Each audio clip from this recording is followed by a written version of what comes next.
જૂનાગઢ જિલ્લાના માંગરોળ વિસ્તારમાં એસઓજીની તીવ્ર કાર્યવાહીએ બે શંકાસ્પદ યુવાઓને પકડી પાડ્યા છે. આ બંને યુવાનો જમ્મુ કાશ્મીરના ભુજ જિલ્લાના રહેવાસી હોવાનું સામે આવ્યું છે. પ્રાથમિક તપાસમાં જાણવા મળ્યું કે તેઓ માંગરોળમાં ફાળાની પાકને ઉગવવા માટે આવ્યા હતા, પરંતુ તેમની ગતિવિધિઓ શંકાસ્પદ હોવાથી એસઓજીએ તેમને હાથ ધર્યા હતા.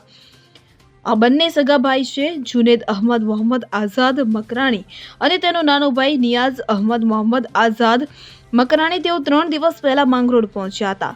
શહેરની એક હોટલમાં રોકાયા હતા અને એસઓજીની ગુપ્ત માહિતીના આધારે ગુરુવારે સવારે તપાસ દરમિયાન તેમને પકડવામાં આવ્યા. તેમની પાસે મળેલા દસ્તાવેજો અને મોબાઈલ ડેટા પરથી વધુ તપાસ ચાલી રહી છે.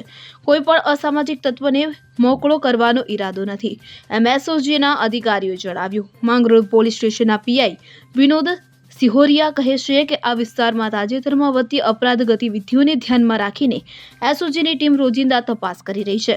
આ યુવાઓની પૂછપરછમાંથી વધુ માહિતી મળવાની અપેક્ષા છે.